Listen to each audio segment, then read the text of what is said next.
2020. ಇದು 18/3/87 ಇಸ್ವಿಯ ರಿವೈಸ್ಡ್ ಮುರಳಿ ಇದೆ. ಅವ್ಯಕ್ತ ಮುರಳಿ. ಸಚ್ಚೆ ರೂಹಾನಿ ಆಶಿಕ್ ಕಿ ನಿಶಾನಿಯಾ. ಸತ್ಯ ಸತ್ಯ ಆತ್ಮಿಕ ಪ್ರೇಮಿಕೆಯರ ಲಕ್ಷಣಗಳು. आज रूहानी माशूक अपने रूहानी आशिक आत्माओं से मिलने के लिए आए हैं. ಆತ್ಮಿಕ ಪ್ರಿಯತಮ ತಮ್ಮ ಆತ್ಮಿಕ ಪ್ರೇಮಿಕೆಯರ ಜೊತೆಗೆ ಮಿಲನ ಮಾಡಲು ಬಂದಿದ್ದಾರೆ. सारे कल्प में इस समय ही रूहानी माशूक और आशिकों का ಮಿಲನ್ ಹೋತಾ ಹೈ. ಇಡೀ ಕಲ್ಪದಲ್ಲಿ ಸಂಗಮ ಯುಗದಲ್ಲಿ ಮಾತ್ರ ಆತ್ಮಿಕ ಪ್ರಿಯತಮನಾದಂತಹ ಪರಮಾತ್ಮ ಮತ್ತು ಅವನ ಆತ್ಮಿಕ ಪ್ರೇಮಿಕೆಯರಾದಂತಹ ಆತ್ಮರು ಅಥವಾ ಮಕ್ಕಳ ಮಿಲನ ಆಗ್ತದೆ. बाप दादा हर एक आशिक आत्मा को देख हर्षित होते. कैसे रूहानी आकर्षण से आकर्षित हो अपने सच्चे माशूक को जान लिया. बाप दादारವರು ಆತ್ಮಿಕ ಪ್ರೇಮಿಕೆಯರನ್ನು ನೋಡಿ ಹರ್ಷಿತ ಆಗ್ತಾರೆ. ಹೇಗೆ ಈ ಎಲ್ಲ ಆತ್ಮಿಕ ಪ್ರೇಮಿಕೆಯರು ನನ್ನನ್ನು ಗುರುತಿಸಿ ನನ್ನ ಕಡೆಗೆ ಆಕರ್ಷಣೆಯಾಗಿ ಬಂದಿದ್ದಾರೆ. ಪರಮಾತ್ಮ ಪ್ರಿಯತಮನನ್ನು ಪಡ್ಕೊಂಡಿದ್ದಾರೆ. खोए हुए आशिक को देख माशूक भी खुश होते. फिर से अपने यथार्थ ठिकाने पर पहुँच गए. ಎಲ್ಲೆಲ್ಲೋ ಅಲೆದಾಡುತ್ತಿರುವಂತಹ ನನ್ನ ಪ್ರೇಮಿಕೆಯರು, ನನ್ನನ್ನು ಹುಡುಕ್ತಿರುವಂತಹ ನನ್ನ ಪ್ರೇಮಿಕೆಯರು ಯಥಾರ್ಥವಾದ ಸಮಯದಲ್ಲಿ ಯಥಾರ್ಥವಾದ ಸ್ಥಳಕ್ಕೆ ಬಂದು ತಲುಪಿದ್ದೀರಿ. ऐसा सर्व प्राप्ति कराने वाला माशूक और कोई मिल नहीं सकता. ಈ ರೀತಿಯಲ್ಲಿ ಸರ್ವ ಪ್ರಾಪ್ತಿಗಳನ್ನು ಮಾಡಿಸುವಂತಹ ಪ್ರಿಯತಮ ಬೇರೆ ಯಾರು ಇಲ್ಲ ಪ್ರಪಂಚದಲ್ಲಿ. रूहानी माशूक सदा अपने आशिकों से मिलने के लिए कहाँ आते हैं. जैसा श्रेष्ठ माशूक और आशुक है ऐसे ही श्रेष्ठ स्थान पर मिलने के लिए आते हैं. यह कौन सा स्थान है? इस स्थान को जो भी कहो सर्वनाम इस स्थान को दे सकते. वैसे मिलने के स्थान जो अति प्रिय लगते हैं वह कौन से होते? ಶ್ರೇಷ್ಠಾತಿ ಶ್ರೇಷ್ಠನಾದಂತಹ ಪ್ರಿಯತಮ ಆತ್ಮ ಪ್ರೇಮಿಕೆಯರ ಜೊತೆಗೆ ಮಿಲನ ಮಾಡಲು ಯಾವ ಸ್ಥಾನದಲ್ಲಿ ಬಂದಿದ್ದಾರೆ ಆ ಸ್ಥಾನವೂ ಸಹ ಅಷ್ಟೇ ಶ್ರೇಷ್ಠವಾಗಿದೆ. ಆ ಸ್ಥಾನ ಅಂದ್ರೇ ಮಧುಬನ ಅಂತ ಹೇಳ್ತಾರೆ ಬಾಬಾ. ಹೊರಗಿನ ಪ್ರೇಮಿಗಳು ಹೇಗೆ ಹೂವಿನ ತೋಟದಲ್ಲಿ ಮಿಲನ ಮಾಡ್ತಾರೆ, ಸಮುದ್ರದ ದಡದಲ್ಲಿ ಮಿಲನ ಮಾಡ್ತಾರೆ, ಹಾಗೆ ಈ ಮಧುಬನವೂ ಸಹ ಚೈತನ್ಯ ಹೂಗಳ ತೋಟ ಆಗಿದೆ, ಜ್ಞಾನಸಾಗರನ ದಡ ಆಗಿದೆ ಅಂತ ಹೇಳ್ತಾರೆ ಬಾಬಾ. ಮಿಲನ್ ಯಾ ಫೂಲೋं के बगीचे में होता वा सागर के किनारे पर मिलना होता जिसको आप लोग बीच कहते हो तो अब कहाँ बैठे. ಸಮುದ್ರ ದಡವನ್ನು ನೋಡಲಿಕ್ಕೆ ಎಷ್ಟೊಂದು ಜನ ದೂರ ದೂರದಿಂದ ಹೋಗ್ತಾರೆ. ಸಮುದ್ರ ದಡದಲ್ಲಿ ಅನೇಕ ಪ್ರೇಮಿಗಳು ಪರಸ್ಪರರ ಮಿಲನ ಮಾಡ್ತಾರೆ.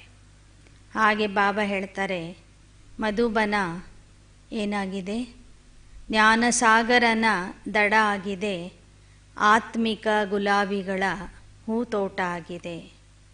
और तो अनेक प्रकार के बगीचे देखे लेकिन ऐसा रूहानी व गॉडली गार्डन जहाँ हर एक 2 से ज़्यादा खिले हुए फूल हैं, एक एक श्रेष्ठ सुंदरता से अपनी खुशबू दे रहे, ऐसा बगीचा है. ನೀವು ಪ್ರಪಂಚದ ಅನೇಕ ತೋಟಗಳನ್ನು ನೋಡಿರಬಹುದು, ಆದರೆ ಚೈತನ್ಯ ಹೂಗಳು ಇರುವಂತಹ ತೋಟ, ದಿವ್ಯ ಗುಣಗಳ ಸುಗಂಧ ಹರಡಿಸುವಂತಹ ತೋಟ ನೀವು ಪ್ರಪಂಚದಲ್ಲಿ ಎಲ್ಲೂ ನೋಡಿಲ್ಲ. ಯಾವ ತೋಟದಲ್ಲಿ ಪ್ರತಿಯೊಂದು ಹೂವು ಸಹ ಅರಳಿದೆ, ಅಂಥ ತೋಟದಲ್ಲಿ ಪರಮಾತ್ಮ ಪ್ರಿಯತಮ ಮತ್ತು ಆತ್ಮಿಕ ಪ್ರೇಮಿಕೆಯರ ಮಿಲನ ನಡೀತಾ ಇದೆ. वह अनेक बीच देखी, लेकिन ऐसी बीच कब देखी जहाँ ज्ञान सागर के स्नेह की लहरें, शक्ति की लहरें, भिन्न भिन्न लहरें लहराते सदा के लिए रिफ्रेश कर देती. ನೀವು ಅನೇಕ ಸಮುದ್ರ ತೀರಗಳನ್ನು ನೋಡಿರಬಹುದು, ಆದರೆ ಜ್ಞಾನಸಾಗರನ ಸ್ನೇಹದ ಅಲೆಗಳು ಬರುವಂತಹ ಸಮುದ್ರ ತೀರ, ಶಕ್ತಿಯ ಅಲೆಗಳು ಬರುವಂತಹ ಸಮುದ್ರದ ತೀರ, ಭಿನ್ನ ಭಿನ್ನ ಉತ್ಸಾಹದ ಅಲೆಗಳು ಬರುವಂತಹ ಸಮುದ್ರ ತೀರ, ಯಾವುದರಿಂದ ನೀವೆಲ್ಲ ಪ್ರೇಮಿಕೆಯರು ರಿಫ್ರೆಶ್ ಆಗಿ ಬಿಡ್ತೀರಿ, ಉತ್ಸಾಹ ಭರಿತ ಆಗ್ತೀರಿ, ಅಂಥ ಸಮುದ್ರ ತೀರವನ್ನು ನೀವು ಪ್ರಪಂಚದಲ್ಲಿ ಎಲ್ಲೂ ನೋಡಿಲ್ಲ. स्वच्छता भी है और रमणीकता भी है, सुंदरता भी, इतनी ही प्राप्तियाँ भी. ಮಧುಬನ ಎಂಥ ಸ್ಥಳ ಆಗಿದೆ ಅಂದರೆ ಇಲ್ಲಿ ಸ್ವಚ್ಛತೆಯೂ ಇದೆ, ಸುಂದರತೆಯೂ ಇದೆ, ರಮಣೀಕತೆಯೂ ಇದೆ, ಎಲ್ಲ ರೀತಿಯ ಪ್ರಾಪ್ತಿನೂ ಇಲ್ಲಿ ಆಗ್ತದೆ. ऐसा मनोरंजन का विशेष स्थान आप आशिकों के लिए माशूक ने बनाया है. ಇಂಥ ಮನೋರಂಜನೆಯ ವಿಶೇಷ ಸ್ಥಳವನ್ನು ನಿಮ್ಮ ಮಿಲನ ಮಾಡೋದಕ್ಕಾಗಿ ಬಾಬಾ ಸಂಗಮ ಯುಗದಲ್ಲಿ ಮಾಡಿಸಿದ್ದಾರೆ. वैसे तो स्नेह की निशानी विशेष यही गाई जाती कि दो दो न रहे, लेकिन दो मिलकर ಏಕ ಹೋ ಜಾಯ. ಹೇಳ್ತಾರೆ, ಪರಸ್ಪರ ಸ್ನೇಹಿಗಳಾದಂಥವರು ಸ್ನೇಹದ ಕಾರಣದಿಂದ 2 ದೇಹಗಳು ಒಂದೇ ಹೃದಯ ಅಂತ ಹೇಳ್ಕೊತಾರೆ. ಇಬ್ಬರು ದೇಹಗಳು ಮಾತ್ರ 2 ಇದ್ದರೂ ಹೃದಯ ನಮ್ಮದು ಒಂದೇ ಆಗಿದೆ ಅಂತ ಹೇಗೆ ಪರಸ್ಪರ ಪ್ರೇಮಿಗಳು ಹೇಳ್ಕೋತಾರೆ, ಹಾಗೆ ಇಲ್ಲಿ ಬಾಬಾ ಮತ್ತು ನಾವು ಮನಸ್ಸಿನಿಂದ ಹೃದಯದಿಂದ ಒಂದಾಗಿದ್ದೇವೆ. ಇದನ್ನೇ ಭಕ್ತರು ಸ್ನೇಹ ಕಿ ಸ್ಥಿತಿ ಕೋ ಸಮಾ ಜಾನ ವ ಲೀನ ಹೋ ಜಾನ ಕಹ ದಿಯಾ. लव में लीन होना यह स्थिति, लेकिन स्थिति के बदले उन्होंने आत्मा के अस्तित्व को सदा के लिए समाप्त करना समझ लिया. ಸಂಗಮ ಯುಗದ ನಾವೆಲ್ಲ ಪ್ರೇಮಿಕೆಯರು ಪರಮಾತ್ಮನ ಪ್ರೇಮದಲ್ಲಿ ಲೀನ ಆಗ್ತೀವಿ, ಮಗ್ನ ಆಗ್ತೀವಿ, ತಲ್ಲೀನ ಆಗ್ತೀವಿ. ಇದನ್ನೇ ಭಕ್ತರು ಏನು ಹೇಳಿಬಿಟ್ರು, ಆತ್ಮರು ಹೋಗಿ ಪರಮಾತ್ಮನಲ್ಲಿ ಐಕ್ಯ ಆಗ್ತಾರೆ ಅಂತ ಹೇಳಿಬಿಟ್ರು. ಆತ್ಮದ ಅಸ್ತಿತ್ವವನ್ನೇ ಸಮಾಪ್ತಿ ಮಾಡಿಬಿಟ್ರು. ಸಮಾಜಾನ ಅರ್ಥಾತ್ ಸಮಾನ ಬಂಜಾನ. ಭಕ್ತರು ಆತ್ಮ ಹೋಗಿ ಪರಮಾತ್ಮನಲ್ಲಿ ಸಮಾವೇಶ ಆಗಿಬಿಡ್ತದೆ ಅಂತೇಳಿದರು. ಅದರ ಭಾವಾರ್ಥ ಏನು ಅಂದರೆ, ಇಲ್ಲಿ ನಾವು ಆತ್ಮರು ತಂದೆಯ ಸಮಾನ ಆಗಿಬಿಡ್ತೀವಿ. ಸಮಾವೇಶ ಆಗುವುದು ಅಂದರೆ ಸಮಾನ ಆಗಿ ಪರಮಾತ್ಮನ ಪ್ರೇಮದಲ್ಲಿ ಮುಳುಗುವುದು ಅಂತ ಹೇಳ್ತಾರೆ ಬಾಬಾ. इस अनुभव को भक्तों ने समा जाना कहा, लेकिन यह मिलन के मोहब्बत की स्थिति की अनुभूति. सच्चे आशिक अर्थात सदा आशिक.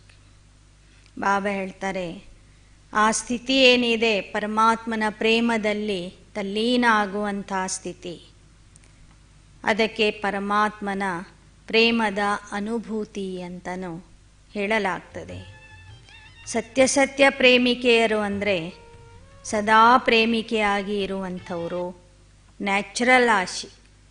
ಆ ಪ್ರೀತಿ ಅನ್ನೋದು ಸಹಜ ಸ್ವಾಭಾವಿಕವಾಗಿ ಬರಬೇಕು ತಂದೆಯ ಮೇಲೆ. ಅಂತಹ ಸಹಜ ಪ್ರೇಮಿಕೆಯರು ಮತ್ತು ಸಚ್ಚೆ ಆಶಿಕ್ಕಿ ವಿಶೇಷತಾಯೇ वह सदा दो न होकर एक होकर कंबाइंड रूप में रहती.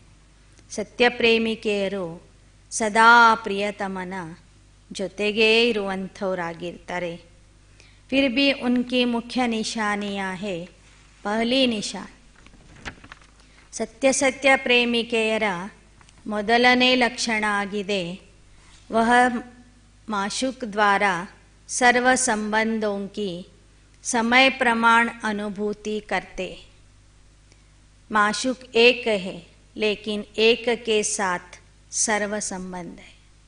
ನಿಜವಾದ ಪ್ರೇಮಿಕೆಯರು ಆ ಪ್ರಿಯತಮನ ಜೊತೆಗೆ ಸರ್ವ ಸಂಬಂಧಗಳ ಅನುಭವ ಮಾಡ್ತಾರೆ, ಸರ್ವ ಸಂಬಂಧಗಳನ್ನು ಜೋಡಿಸ್ತಾರೆ. जो संबंध जिस समय आवश्यक हो उस समय उस संबंध के रूप से ಪ್ರೀತಿ ಕಿ ರೀತಿ ದ್ವಾರ ಅನುಭವ ಕರ್ತೆ. ಯಾವ ಸಮಯದಲ್ಲಿ ಯಾವ ಸಂಬಂಧದ ಅವಶ್ಯಕತೆ ಇರ್ತದೆ ಆ ಸಂಬಂಧವನ್ನು ಜೋಡಿಸಿ ಪ್ರೇಮಿಕೆಯರು ಪ್ರಿಯತಮನ ಜೊತೆಗೆ ಆ ಸಂಬಂಧದ ಅನುಭವ ಮಾಡ್ತಾರೆ. ಆ ಸಂಬಂಧದ ಪ್ರೀತಿ ಪ್ರಾಪ್ತಿ ಸಹಯೋಗವನ್ನು ಪಡ್ಕೋತಾರೆ, ಪ್ರೀತಿಯನ್ನು ನಿಭಾಯಿಸ್ತಾರೆ. ಇದು ಮೊದಲನೇ ಲಕ್ಷಣ. ಸರ್ವ ಶಬ್ದಕ್ಕೋ ಅಂಡರ್ಲೈನ್ ಕರ್ನ. ನಿಜವಾದ ಪ್ರೇಮಿಕೆಯರ ಸರ್ವ ಸಂಬಂಧಗಳು ಸಹ ತಂದೆಯ ಜೊತೆಗೆ ಜೋಡಣೆಯಾಗಿರ್ತವೆ. ಒಂದು ಸಂಬಂಧನೂ ಅವ್ರು ಬಿಡೋದಿಲ್ಲ. ಎಲ್ಲ ಸಂಬಂಧಗಳನ್ನು ತಂದೆಯ ಜೊತೆಗೆ ಜೋಡಿಸಿ ಅದರ ಅನುಭವ ಮಾಡ್ತಾರೆ.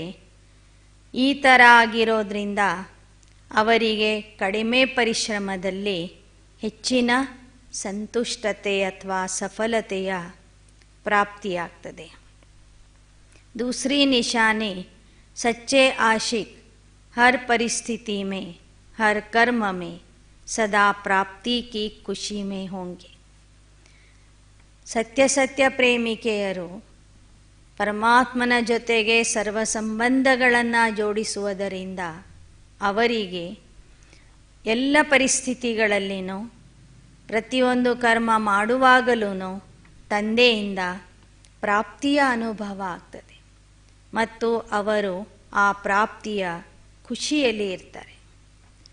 ಕೈ ಅನುಭೂತಿ भी करते हैं कि हाँ मेरा बाबा है, साजन है, बच्चा भी, लेकिन प्राप्ति जितनी चाहते उतनी नहीं होती.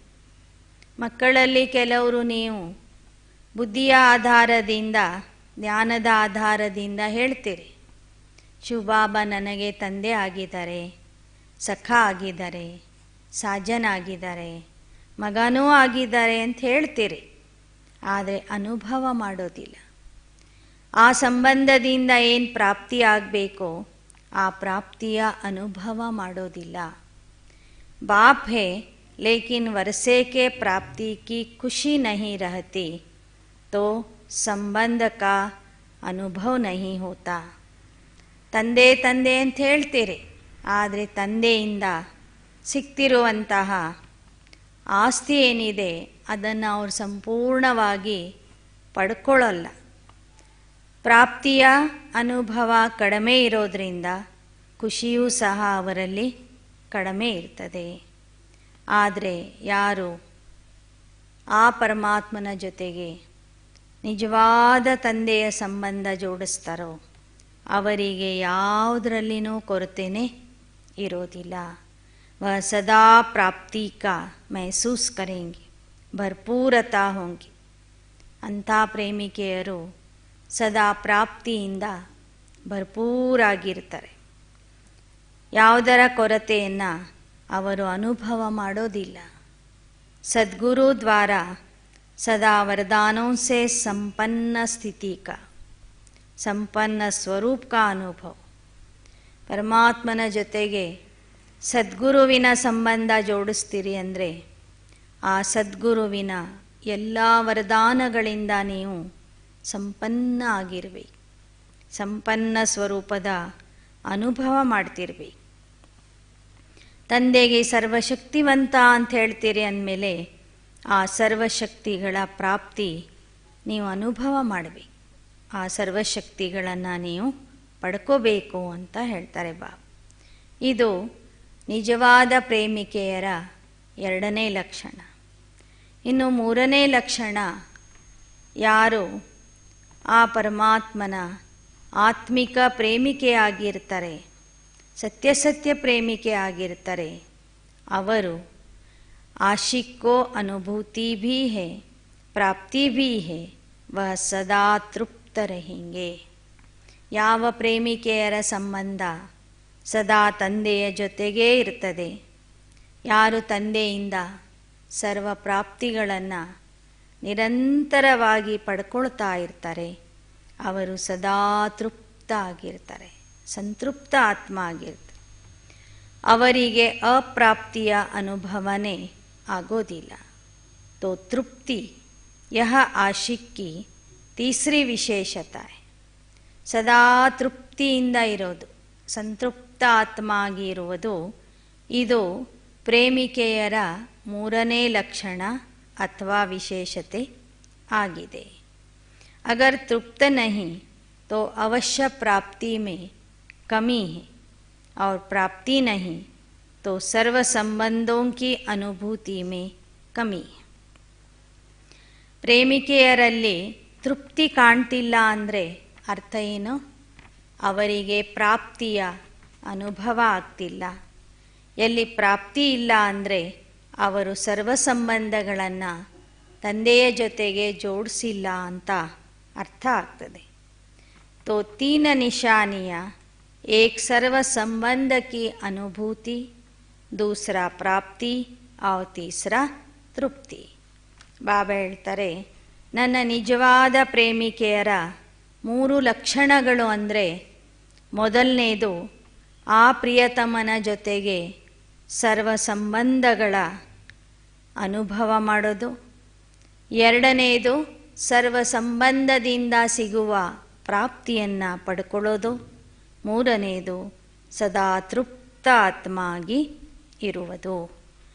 कोई न कोई बात में चाहे मान की चाहे शान की भूख होती, लेकिन सदा तृप्त आत्माएं बहुत कम है. भूखा वाला कभी तृप्त नहीं होता, जिसका सदा पेट भरा हुआ होता वह तृप्त होता है. ಬಾಬಾ ಹೇಳ್ತಾರೆ, ನನ್ನ ಪ್ರೇಮಿಕೆಯರು ಯಾರು ಸದಾ ತೃಪ್ತ ಆಗಿರ್ತಾರೆ, ಅವರು ಸ್ಥಾನ ಮಾನ ಹೆಸರು ಕೀರ್ತಿಯನ್ನು ಬಯಸೋದಿಲ್ಲ, ಅಪೇಕ್ಷೆ ಮಾಡೋದಿಲ್ಲ. ಸದಾ ಅವರ ಹೊಟ್ಟೆ ತುಂಬಿರ್ತದೆ. मन की भूख है शान मान सल्वेशन साधन, यह मन की भूख है. जैसे शरीर की तृप्ति वाले सदा संतुष्ट होते हैं, वैसे मन की तृप्ति वाले भी सदा संतुष्ट होंगे. ಊಟ ಮಾಡಿದಾಗ ಹೇಗೆ ಸ್ವಲ್ಪ ಸಮಯಕ್ಕಾದರೂ ಮನುಷ್ಯ ಸಂತುಷ್ಟ ಆಗ್ತಾನೆ, ಶರೀರದ ಹಸಿವೆ ನೀಗಿದಾಗ ಹೇಗೆ ಸಂತುಷ್ಟ ಆಗ್ತಾರೆ, ಹಾಗೆ ಮನಸ್ಸಿನ ಹಸಿವೆ ಅಂದರೆ ಸ್ಥಾನ ಮಾನ ಕೀರ್ತಿ ಅಪೇಕ್ಷೆ, ಅದನ್ನು ಬಾಬಾನೇ ಕೊಡ್ತಿದ್ದಾರೆ ಅಂತ ಅನುಭವ ಮಾಡುವಂಥವರು ಅಲ್ಪಕಾಲದ ಸ್ಥಾನ ಮಾನ ಕೀರ್ತಿಯ ಅಪೇಕ್ಷೆ ಮಾಡೋದಿಲ್ಲ ಅಂತ ಹೇಳ್ತಾರೆ ಬಾಬಾ. ಅವರು ಸದಾ ಸಂತೃಪ್ತ ಆಗಿರ್ತಾರೆ, ತಂದೆಯಿಂದನೇ ಎಲ್ಲ ಪ್ರಾಪ್ತಿಗಳನ್ನು ಪಡ್ಕೋತಾರೆ, ತಂದೆಯಿಂದನೇ ಮಹಿಮೆ ಮಾಡಿಸ್ಕೋತಾರೆ, ತಂದೆಯಿಂದನೇ ವರದಾನ ತಗೊಳ್ತಾರೆ, ತಂದೆನೇ ಅಂಥ ಆತ್ಮರನ್ನು ಹೊಗಳ್ತಾರೆ ಅಂದಮೇಲೆ ಅವರು ದೇಹಧಾರಿಗಳಿಂದ ಅದನ್ನು ಬಯಸೋದಿಲ್ಲ. ಅಗರ್ ತೃಪ್ತ ಆತ್ಮ ನಹಿ तो शरीर की भूख चाहे मन की भूख होगी, तो जितना भी मिलेगा तो भी तृप्त आत्मा न होने के कारण ಸದಾ ಅತೃಪ್ತ ರಹಿ. ಬಾಬಾ ಹೇಳ್ತಾರೆ, ಎಲ್ಲ ಸಿಕ್ತಿದ್ರೂ ಕೆಲವರು ಸದಾ ಅತೃಪ್ತಿಯಲ್ಲಿನೇ ಇರ್ತಾರೆ, ತೃಪ್ತಿಯ ಅನುಭವನೇ ಮಾಡೋದಿಲ್ಲ. असंतुष्टता रहती. जो रॉयल होते हैं वह थोड़े में तृप्त होते हैं. ಆದರೆ ರಾಯಲ್ ತಂದೆಯ ರಾಯಲ್ ಮಕ್ಕಳು ತಂದೆಯಿಂದನೇ ಎಲ್ಲವನ್ನೂ ಪಡ್ಕೊಂಡು ಸದಾ ತೃಪ್ತ ಆಗಿರ್ತಾರೆ. ರಾಯಲ್ ಆತ್ಮಾओं की निशानी सदा ही भरपूर होंगे. एक रोटी में भी तृप्त, 36 प्रकार के भोजन में भी तृप्त. जो अतृप्त होंगे वह 36 प्रकार के भोजन मिलते भी तृप्त नहीं होंगे. ತೃಪ್ತಿಯಲ್ಲಿ ಇರೋರು ಒಂದು ರೊಟ್ಟಿ ಸಿಕ್ಕರೂ ತೃಪ್ತಿಯಿಂದನೇ ಊಟ ಮಾಡ್ತಾರೆ, 36 ನಮೂನೆ ಊಟ ಸಿಕ್ಕರೂ ಅದೇ ತೃಪ್ತಿಯಿಂದ ಊಟ ಮಾಡ್ತಾರೆ. ಅತೃಪ್ತ ಆತ್ಮರಿಗೆ 36 ನಮೂನೆ ಅಡುಗೆ ಮಾಡಿ ಕೊಟ್ಟರು ಅವ್ರಿಗೆ ತೃಪ್ತಿನೇ ಆಗೋದಿಲ್ಲ ಅಂತ ಹೇಳ್ತಾರೆ ಬಾಬಾ. ಆದ್ದರಿಂದ ನಿಜವಾದ ಪ್ರೇಮಿಕೆಯರು ಅಂದರೆ ಸದಾ ಸಂತೃಪ್ತ ಆಗಿ ಇರುವಂಥವರು. तो संतुष्टता कभी नहीं छोड़ना. ಸೇವಾ छोड़ दो लेकिन संतुष्टता नहीं छोड़. ಬಾಬಾ ಹೇಳ್ತಾರೆ, ಬೇಕಾದ್ರೆ ಸೇವೆ ಬಿಡ್ರಿ, ಆದರೆ ಸಂತುಷ್ಟತೆ ನಿಮ್ಮ ಖುಷಿಯನ್ನು ಕಳ್ಕೋಬೇಡ್ರಿ ಅಂತ ಹೇಳ್ತಾರೆ ಬಾಬಾ.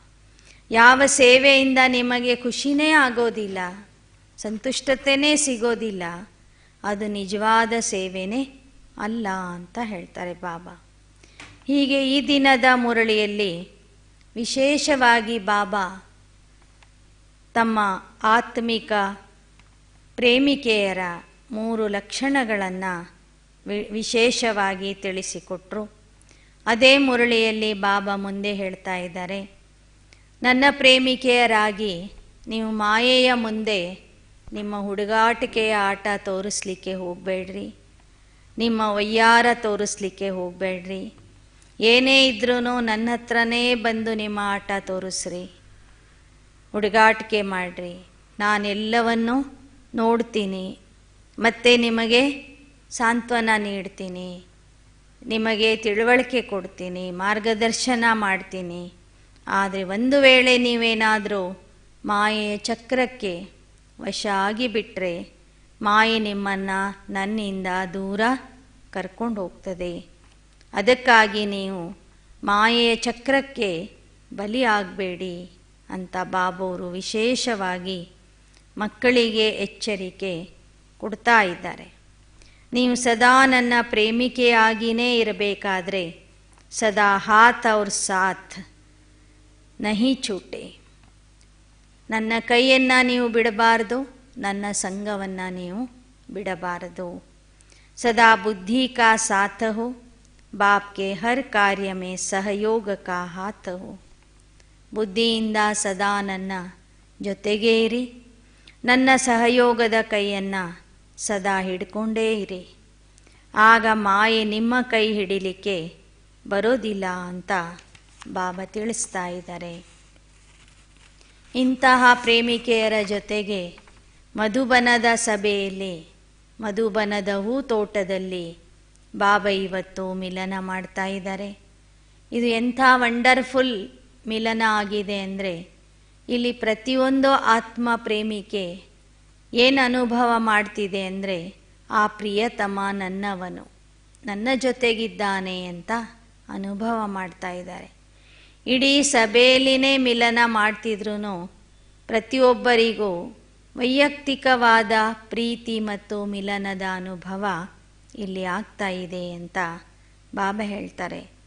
ಪ್ರಿಯತಮ ಒಬ್ಬನೇ, ಪ್ರೇಮಿಕೆಯರು ಅನೇಕ ಜನ ನಾವು ಮಕ್ಕಳಿದ್ದೇವೆ ಅಂತನೂ ಬಾಬಾ ವಿಶೇಷವಾಗಿ ತಿಳಿಸಿಕೊಟ್ರು.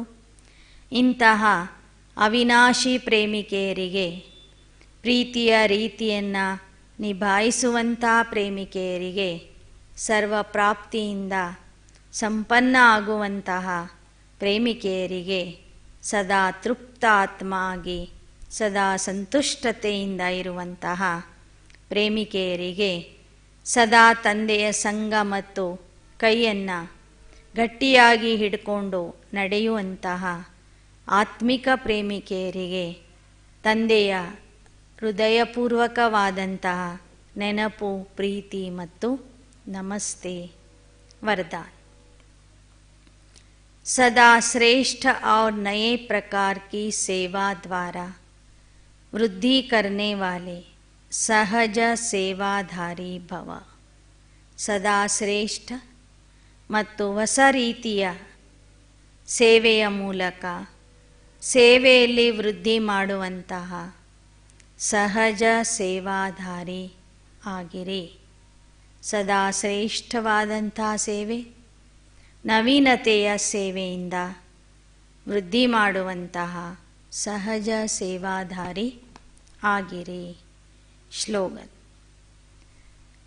ನೆಪ ಹೇಳುವ ಆಟವನ್ನು ಸಮಾಪ್ತಿ ಮಾಡಿ ಬೇಹದ್ದಿನ ವೈರಾಗ್ಯ ವೃತ್ತಿಯನ್ನು ಧಾರಣೆ ಮಾಡಿಕೊಳ್ಳಿ। ನೆಪ ಹೇಳುವ ಆಟವನ್ನು ಮರ್ಜ್ ಮಾಡಿರಿ, ಅಂದರೆ ಸಮಾಪ್ತಿ ಮಾಡಿ, ಬೇಹದ್ದಿನ ವೈರಾಗ್ಯ ವೃತ್ತಿಯನ್ನು ಇಮರ್ಜ್ ಮಾಡಿಕೊಳ್ಳ್ರಿ, ಅಂದರೆ ನಿಮ್ಮಲ್ಲಿ ಜಾಗೃತ ಮಾಡಿಕೊಳ್ಳಿ। ಆಗ ಮನೆಗೆ ಹೋಗಲು ನೀವು ಸಿದ್ಧರಾಗ್ತೀರಿ। अच्छा, ओम शांति।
ಓಂ ಶಾಂತಿ.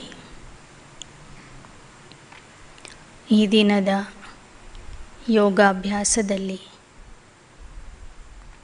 ನಾವು ಪರಮಾತ್ಮನ ಜೊತೆಗೆ ಸತ್ಯಗುರು ಮತ್ತು ಸತ್ಯ ಶಿಕ್ಷಕನ ಸಂಬಂಧವನ್ನು ಜೋಡಿಸಿ ಆ ಸಂಬಂಧದ ಪ್ರೀತಿ, ಪಾಲನೆ ಹಾಗೂ ಸಹಯೋಗದ ಅನುಭವ ಮಾಡೋಣ. ಓಂ ಶಾಂತಿ.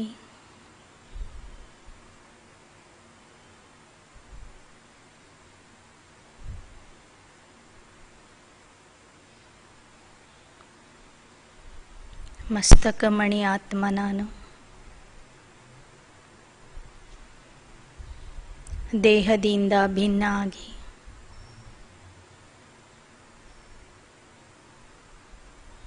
ಬೆಳಕಿನ ವಸ್ತ್ರಧಾರಿಯಾಗಿ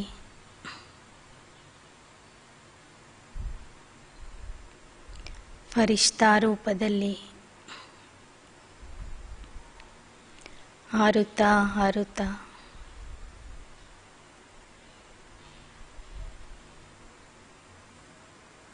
ಶ್ವೇತವರ್ಣದ ಬೆಳಕಿನ ಲೋಕ,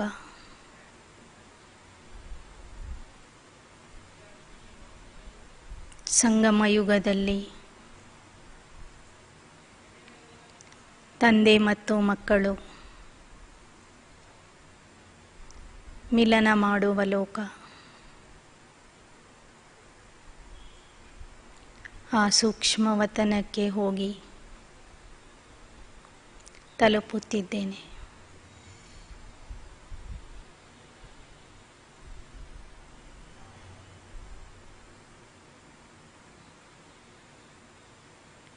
ನನ್ನ ಸನ್ಮುಖದಲ್ಲಿ ನಿರಾಕಾರ ಶಿವಬಾಬಾ ಬ್ರಹ್ಮಾರವರ ಹಣೆಯ ಮಧ್ಯದಲ್ಲಿ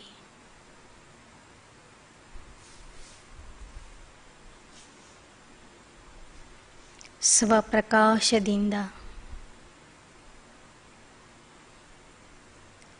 ಸರ್ವಶಕ್ತಿಗಳಿಂದ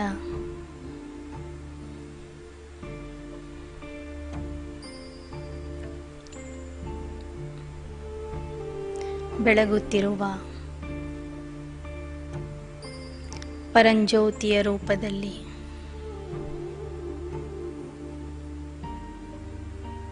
ಬ್ರಹ್ಮಾರವರ ಮಸ್ತಕದಲ್ಲಿ ಇದ್ದಾರೆ.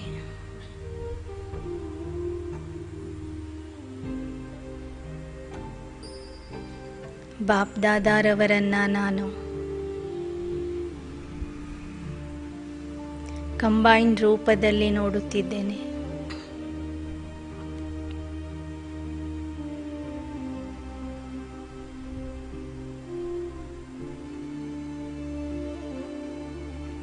ಸಾಕಾರ ಬ್ರಹ್ಮರವರ ಮೂಲಕ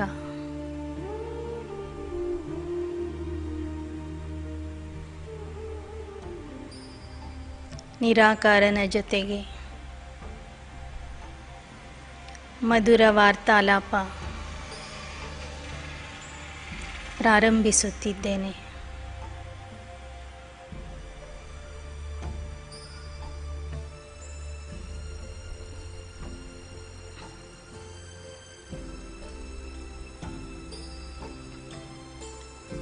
ಬ್ರಹ್ಮಾರವರ ಹಣೆಯ ಮಧ್ಯದಲ್ಲಿ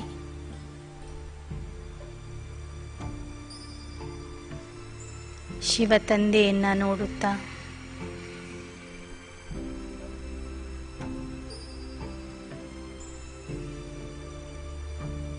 ತಂದೆಗೆ ಹೇಳಿರಿ, ಜನ್ಮ ಜನ್ಮಾಂತರದಿಂದ ನಾನು ಮುಕ್ತಿ ಜೀವನ್ ಮುಕ್ತಿಗಾಗಿ ಅನೇಕ ಗುರುಗಳ ಹತ್ತಿರ ಹೋಗಿದ್ದೆ.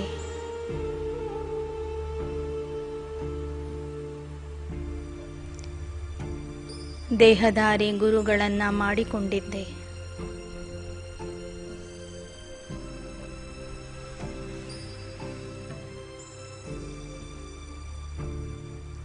ಆದರೆ ಯಾವ ದೇಹಧಾರಿ ಗುರುಗಳಿಂದ ನನಗೆ ಮುಕ್ತಿ ಜೀವನ್ ಮುಕ್ತಿಯ ಮಾರ್ಗ ಸಿಗಲಿಲ್ಲ.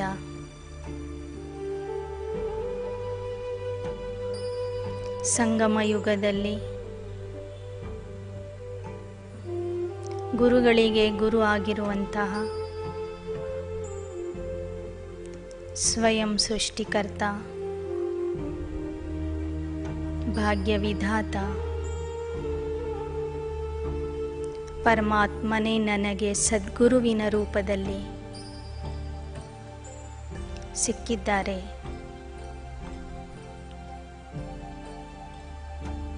ಎಲ್ಲ ಸಾಧು ಸಂತರು ಮಹಾತ್ಮರು ದೇಹಧಾರಿ ಗುರುಗಳ ಉದ್ಧಾರ ಮಾಡುವಂತಹ ಏಕೈಕ ಜಗದ್ಗುರು ಪರಮಗುರು ಗತಿ ಸದ್ಗತಿ ದಾತ ಮುಕ್ತಿ ಜೀವನ್ ಮುಕ್ತಿದಾತ ನನಗೀಗ ಗುರುವಿನ ರೂಪದಲ್ಲಿ ಸಿಕ್ಕಿದ್ದಾರೆ.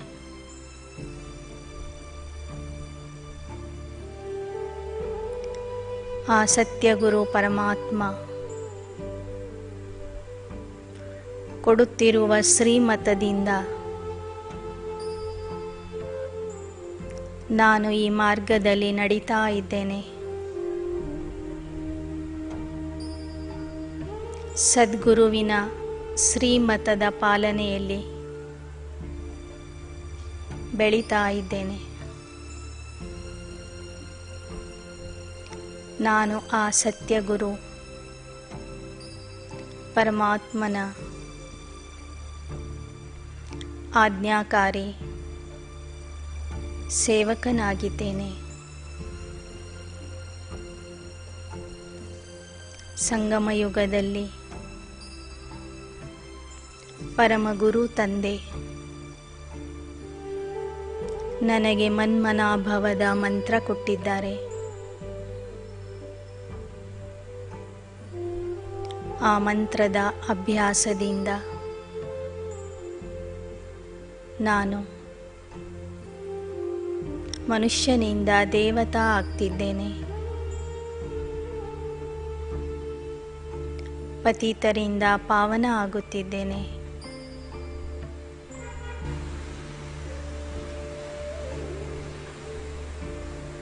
ನನಗೀಗ ಗುರು ಮತ್ತು ಗುರಿ ಎರಡೂ ಸಿಕ್ಕಿದೆ. ಆ ಗುರಿಯ ಹತ್ತಿರ ತಲುಪಿಸುವುದಕ್ಕಾಗಿ ನನ್ನ ಗುರು ನನ್ನ ಕೈ ಹಿಡಿದು ನಡೆಸುತ್ತಿದ್ದಾರೆ.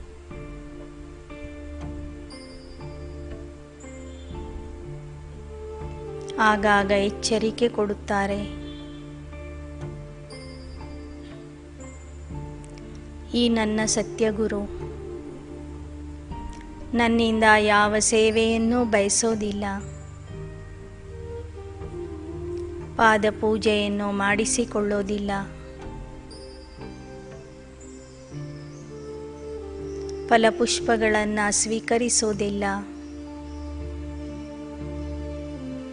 ಬದಲಾಗಿ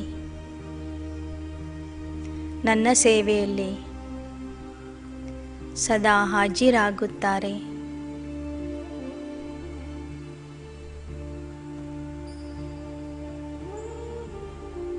ಯಾವ ಸತ್ಯಗುರುನ ಪಡೆದುಕೊಳ್ಳುವುದಕ್ಕಾಗಿ ಜನ್ಮ ಜನ್ಮಾಂತರದಿಂದ ಜಪ ತಪ ಉಪವಾಸ ವ್ರತಗಳನ್ನು ಮಾಡುತ್ತಾ ಬಂದೆ.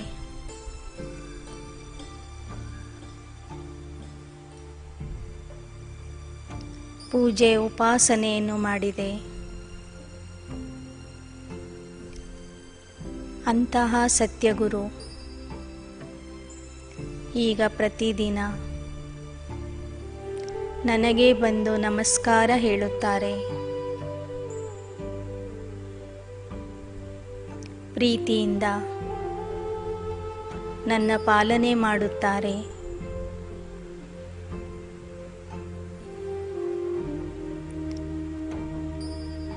ಜಗತ್ತಿನ ಯಾವ ದೊಡ್ಡ ದೊಡ್ಡ ವಿದ್ವಾನರು ಪಂಡಿತರು ಸಾಧು ಸಂತರಿಗೂ ಸಿಗದೇ ಇರುವಂತಹ ಆ ಪರಮಾತ್ಮ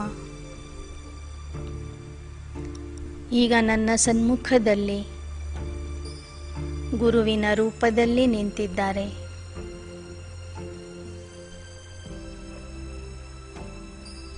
ಬ್ರಹ್ಮರವರ ನಯನಗಳ ಮೂಲಕ ಅತ್ಯಂತ ಕರುಣೆಯ ದೃಷ್ಟಿಯಿಂದ, ದಯಾದೃಷ್ಟಿಯಿಂದ, ಕ್ಷಮಾದೃಷ್ಟಿಯಿಂದ ನನಗೆ ನೋಡುತ್ತಿದ್ದಾರೆ.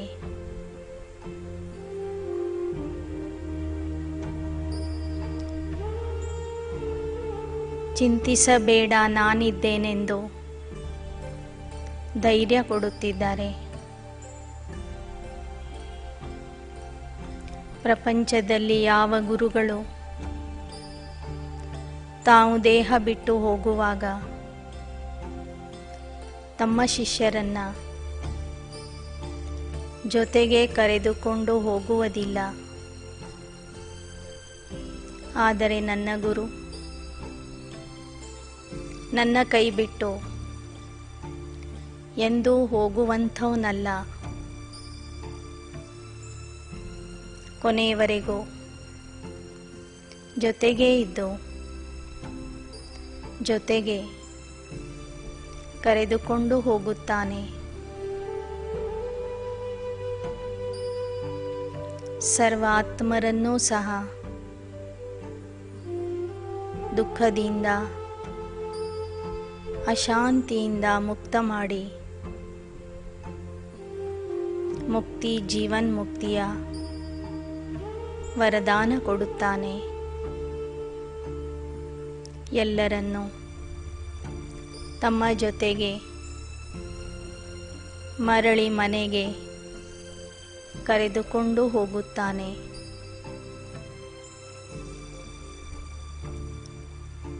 ಇಂತಹ ಸತ್ಯಗುರು,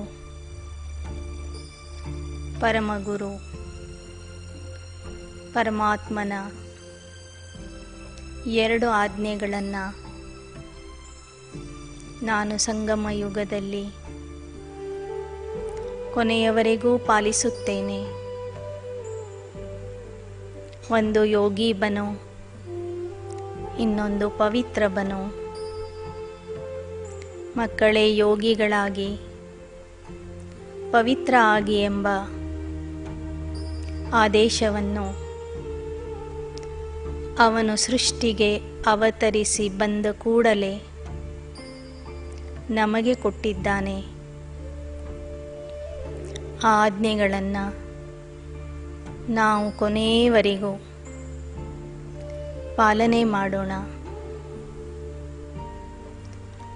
ಆ ಆಜ್ಞೆಗಳನ್ನು ನಾನು ಪಾಲನೆ ಮಾಡೇ ಮಾಡುತ್ತೇನೆ ಎಂಬ ವಚನ ನಾನು ತಂದೆಗೆ ಕೊಡುತ್ತಿದ್ದೇನೆ. ತಂದೆ ನನ್ನ ಸೇವಾ ಭಾವನೆಯನ್ನು ನೋಡಿ ಅವರ ಮೇಲೆ ಇರುವ ನನ್ನ ನಿಶ್ಚಯ ನೋಡಿ ನನಗೆ ಎಲ್ಲ ವರದಾನಗಳನ್ನು ಕೊಡುತ್ತಿದ್ದಾರೆ. ವರದಾನಗಳಿಂದ ನನ್ನ ಬುದ್ಧಿಯ ಜೋಳಿಗೆಯನ್ನು ತುಂಬಿಸುತ್ತಿದ್ದಾರೆ. ವಿಜಯೀ ಭವ, ಆಯುಷ್ಮಾನ್ ಭವ, ಆರೋಗ್ಯವಾನ್ ಭವ, ಸಂಪತ್ತಿವಾನ್ ಭವ, ಸಫಲತಾ ಮೂರ್ತಿ ಭವದ ವರದಾನ ಸತ್ಯಗುರು ತಂದೆ ನನ್ನ ತಲೆಯ ಮೇಲೆ ತನ್ನ ವರದಾನದ ಹಸ್ತವನ್ನಿಟ್ಟು ನನಗೆ ಕೊಡುತ್ತಿದ್ದಾರೆ. ಆ ವರದಾನವನ್ನು ನಾನು ಮಸ್ತಕದ ಮೂಲಕ ಸ್ವೀಕಾರ ಮಾಡುತ್ತಿದ್ದೇನೆ. ಎಲ್ಲ ವರದಾನಗಳ ಶಕ್ತಿ ನನ್ನ ಮಸ್ತಕದಲ್ಲಿ ತುಂಬುತ್ತಿದೆ. ಆತ್ಮ ಮತ್ತು ಶರೀರ ಶಕ್ತಿಶಾಲಿ ಆಗುತ್ತಿದೆ. ನನ್ನ ಸತ್ಯ ಗುರು ತಂದೆ ನನ್ನಿಂದ ಯಾವ ಕಾಣಿಕೆಯನ್ನು ಬಯಸೋದಿಲ್ಲ. ಬದಲಾಗಿ ನನಗೆ ಸ್ವರ್ಗದ ಕಾಣಿಕೆಯನ್ನು ಉಚಿತವಾಗಿ ಕೊಡಲು ಬಂದಿದ್ದಾರೆ. ಮಕ್ಕಳೇ, ಕೇವಲ ನನ್ನ ಶ್ರೀಮತದ ಪಾಲನೆ ಮಾಡಿದರೆ ಸಾಕು, ಸ್ವರ್ಗದ ರಾಜ್ಯ ಭಾಗ್ಯ ನಿಮಗೆ ಕೊಡುತ್ತೇನೆಂದು ವಚನ ಕೊಡುತ್ತಿದ್ದಾರೆ.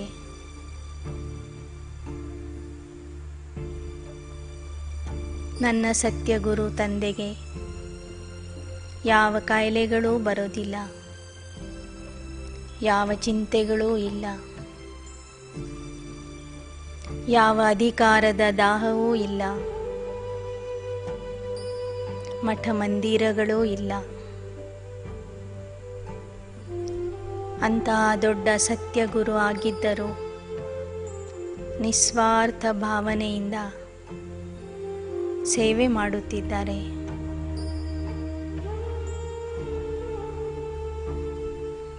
ಅವನು ಇರುವ ಸ್ಥಳ ಒಂದೇ, ಆ ಮುಕ್ತಿ ಮಂದಿರ,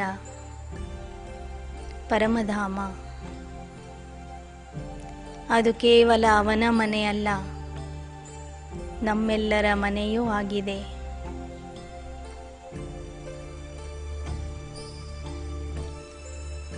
ಆ ಮನೆಗೆ ಕರೆದೊಯ್ಯಲು ಸದ್ಗುರು ತಂದೆ ಬಂದಿದ್ದಾರೆ.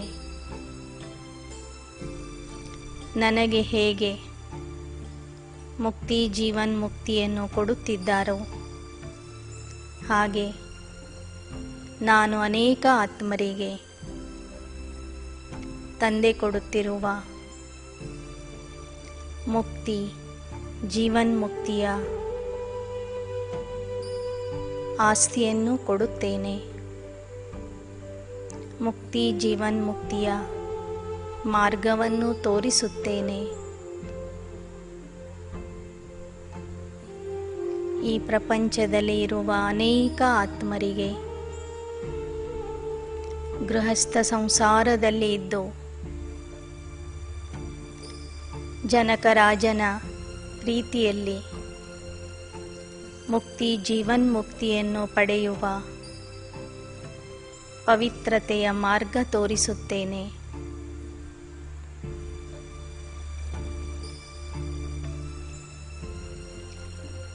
ಎಷ್ಟು ಆತ್ಮರನ್ನ ನಾನು ತಂದೆಯ ಪರಿಚಯ ಕೊಟ್ಟು ಮುಕ್ತಿ ಜೀವನ್ಮುಕ್ತಿಯ ಆಸ್ತಿಯನ್ನು ಕೊಡುತ್ತೇನೆಯೋ ಆ ಒಂದು ಸೇವೆಯೇ ನಾನು ತಂದೆಗೆ ಕೊಡುವ ಗುರುದಕ್ಷಿಣೆಯಾಗಿದೆ. ಆ ಗುರುದಕ್ಷಿಣೆಯನ್ನು ನಾನು ತಂದೆಗೆ ಅವಶ್ಯವಾಗಿ ಅರ್ಪಿಸುತ್ತೇನೆ. ಆ ಗುರುದಕ್ಷಿಣೆಯಿಂದ ಅನೇಕ ಆತ್ಮರಿಗೆ ಲಾಭ ಇದೆ ವಿನಃ ತಂದೆಗೆ ಯಾವ ಲಾಭವೂ ಇಲ್ಲ. ಅವನು ನಿಸ್ವಾರ್ಥ ನಿಷ್ಕಾಮ ಸೇವಾಧಾರಿಯಾಗಿದ್ದಾರೆ. ಆ ಗುರುವಿನ ಪ್ರತ್ಯಕ್ಷತೆ ಮಾಡುವುದೇ ನನ್ನ ಜೀವನದ ಗುರಿಯಾಗಿದೆ. ಸದ್ಗುರು ತಂದೆಯ ಸರ್ವಶಕ್ತಿಗಳನ್ನು ಸರ್ವ ವರದಾನಗಳನ್ನು ಫರಿಷ್ಠಾ ರೂಪಧಾರಿಯಾಗಿರುವಂತಹ ಬ್ರಹ್ಮರವರ ದೃಷ್ಟಿಯ ಮೂಲಕ ಸ್ವೀಕರಿಸಿರಿ.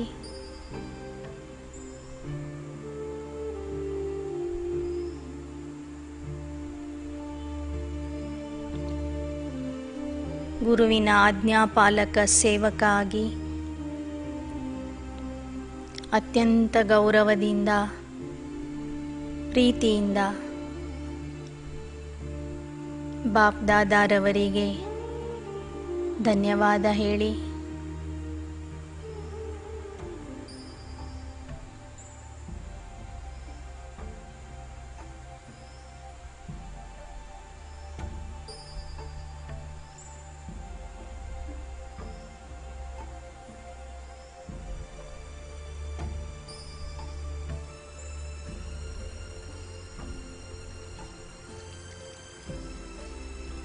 ಈಗ ನಿರಾಕಾರ ಶಿವ ತಂದೆಯನ್ನು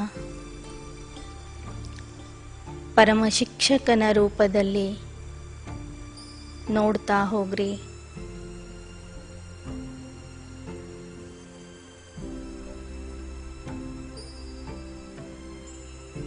ಜನ್ಮ ಜನ್ಮಾಂತರದಿಂದ ದೇಹಧಾರಿ ಶಿಕ್ಷಕರಿಂದ ವಿದ್ಯೆಯನ್ನು ಕಲಿತೆ. ಒಂದು ಜನ್ಮದ ವಿದ್ಯಾಭ್ಯಾಸದಿಂದ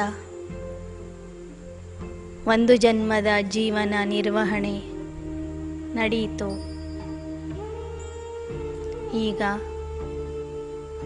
ಸಂಗಮ ಯುಗದಲ್ಲಿ ಸ್ವಯಂ ಪರಮಾತ್ಮ ಪರಮ ಶಿಕ್ಷಕನಾಗಿ ಬಂದು ಬೇಹದ್ದಿನ ಜ್ಞಾನ ಶಿಕ್ಷಣವನ್ನು ಕೊಡುತ್ತಿದ್ದಾನೆ.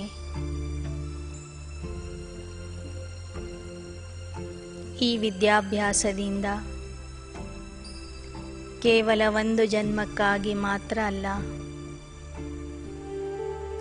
21 ಜನ್ಮಕ್ಕಾಗಿ ನಾವು ಭರ್ಪೂರ ಆಗುತ್ತಿದ್ದೇವೆ. 21 ಜನ್ಮಕ್ಕಾಗಿ ಬೇಕಾಗುವ ಸುಖ, ಶಾಂತಿ, ಆನಂದ, ಪವಿತ್ರತೆ, ಆಯುಷ್ಯ, ಆರೋಗ್ಯ, ಸಂಪತ್ತು ಎಲ್ಲವೂ ಸಹ ನನಗೆ ಈ ವಿದ್ಯಾಭ್ಯಾಸದಿಂದ ದೊರೀತಾ ಇದೆ. ಈ ವಿದ್ಯಾಭ್ಯಾಸ ಕೇವಲ ಒಂದು ಜನ್ಮಕ್ಕಾಗಿ ಮಾತ್ರ ಅಲ್ಲ, 21 ಜನ್ಮದ ಪ್ರಾಪ್ತಿಗಾಗಿ ಮಾಡುತ್ತಿರುವಂತಹ ವಿದ್ಯಾಭ್ಯಾಸ ಆಗಿದೆ. ಸ್ವತಃ ಪರಮಾತ್ಮನೇ ಸಂಗಮ ಯುಗದಲ್ಲಿ ನನಗೆ ಸತ್ಯ ಶಿಕ್ಷಕನ ರೂಪದಲ್ಲಿ, ಸರ್ವೋಚ್ಚ ಶಿಕ್ಷಕನ ರೂಪದಲ್ಲಿ, ಪರಮ ಶಿಕ್ಷಕನ ರೂಪದಲ್ಲಿ ಸಿಕ್ಕಿದ್ದಾರೆ.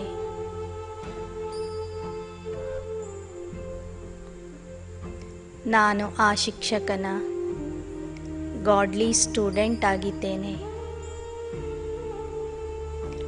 ಆದರ್ಶ ವಿದ್ಯಾರ್ಥಿಯಾಗಿದ್ದೇನೆ. ಆ ತಂದೆ ನನಗೆ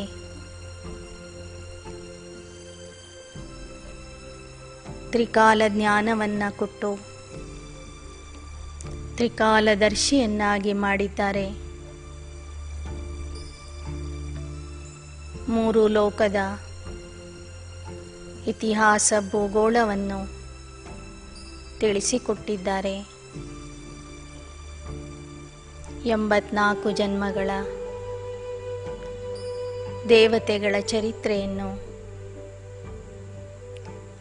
ನಮ್ಮದೇ ಆದಂಥ ಇತಿಹಾಸವನ್ನು ಕಲಿಸಿಕೊಟ್ಟಿದ್ದಾರೆ.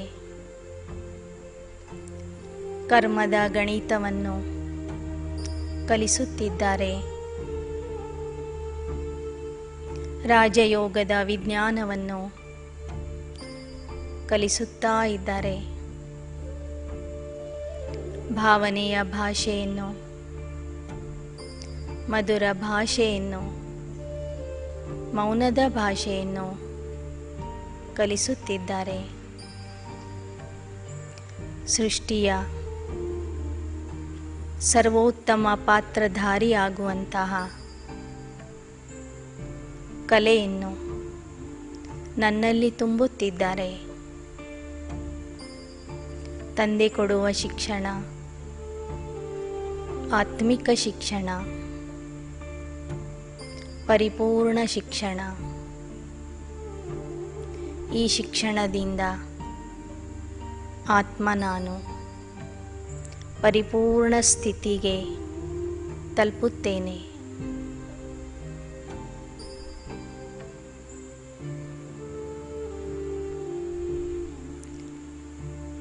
ಈ ಶಿಕ್ಷಣ ನೀಡಿ ತಂದೆ ನನಗೆ ಮಾನವರಿಂದ ದೇವತಾ ಮಾಡುತ್ತಿದ್ದಾರೆ, ವಿಶ್ವದ ಮಾಲೀಕರನ್ನಾಗಿ ಮಾಡುತ್ತಿದ್ದಾರೆ. ಅಂತಹ ತಂದೆಯ ಆದರ್ಶ ವಿದ್ಯಾರ್ಥಿ ನಾನು.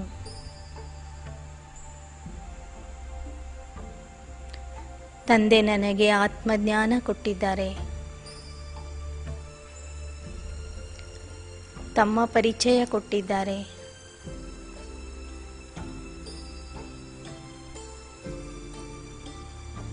ಪೂರ್ವಜನ್ಮ ಪುನರ್ಜನ್ಮದ ಸಿದ್ಧಾಂತವನ್ನು ಹೇಳಿಕೊಟ್ಟಿದ್ದಾರೆ. ಕರ್ಮದ ಗುಹ್ಯ ರಹಸ್ಯದ ಬಗ್ಗೆ ಜ್ಞಾನ ಹೇಳಿದ್ದಾರೆ.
ನಾನೀಗ ಈಶ್ವರನ ಶಾಲೆಯ ವಿದ್ಯಾರ್ಥಿಯಾಗಿದ್ದೇನೆ.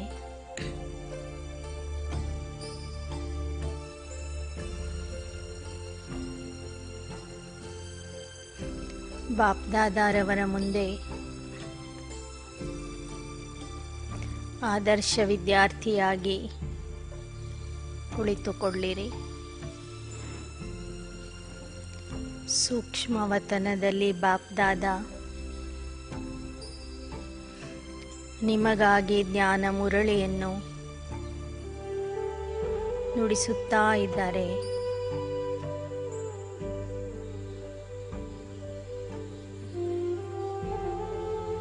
ಅದನ್ನು ಪ್ರೀತಿಯಿಂದ ಸಂತೋಷದಿಂದ ಆಲಿಸಿರಿ. ಸ್ವಯಂ ಪರಮಾತ್ಮ ನನ್ನ ಶಿಕ್ಷಕ. ಪ್ರತಿದಿನ ಪರಮಧಾಮದಿಂದ ಬಂದು ನನಗೆ ಓದಿಸುತ್ತಾನೆ. ನನ್ನಿಂದ ಯಾವ ಫೀಸನ್ನು, ಹಣವನ್ನು ತೆಗೆದುಕೊಳ್ಳುವುದಿಲ್ಲ.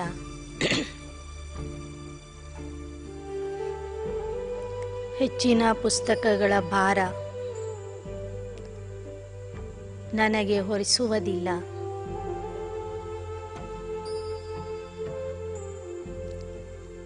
ಸಾರ ರೂಪದಲ್ಲಿ ಅಲಫ್ ಮತ್ತು ಬೇ ಎಂಬ ಎರಡೇ ಶಬ್ದಗಳಲ್ಲಿ ತಮ್ಮ ಶಿಕ್ಷಣವನ್ನು ನನಗೆ ಕೊಡುತ್ತಾರೆ. ನಾನು ಎಂತಹ ಭಾಗ್ಯಶಾಲಿ ಆತ್ಮ ಆಗಿದ್ದೇನೆ.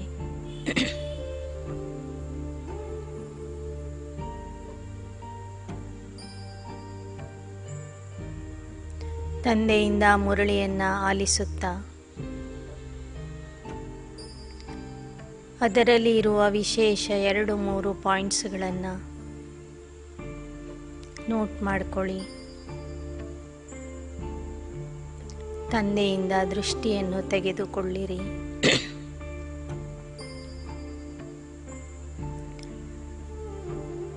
ತಂದೆಗೆ ಹೇಳಿರಿ,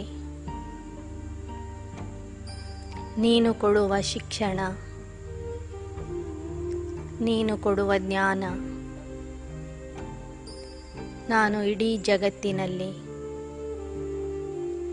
ಪ್ರಚಾರ ಮಾಡುತ್ತೇನೆ.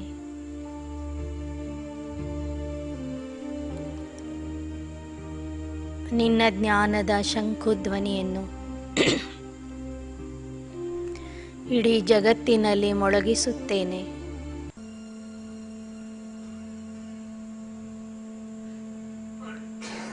ನನ್ನಂತೆ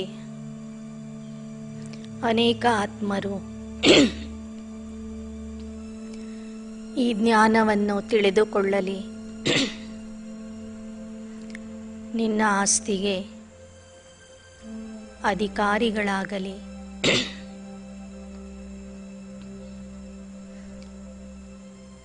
ನಾನು ಸಹ ನಿನ್ನ ನಂಬರ್ 1 ವಿದ್ಯಾರ್ಥಿ ಆಗಿ ತೋರಿಸುತ್ತೇನೆ. ನಂಬರ್ 1 ವಿದ್ಯಾರ್ಥಿ ಆಗುತ್ತೇನೆ ಎಂದು ಶುಭ ಸಂಕಲ್ಪ ಮಾಡುತ್ತಾ ಈ ಯೋಗಾಭ್ಯಾಸವನ್ನು ಇಲ್ಲಿಗೆ ಮುಗಿಸೋಣ. ಓಂ ಶಾಂತಿ.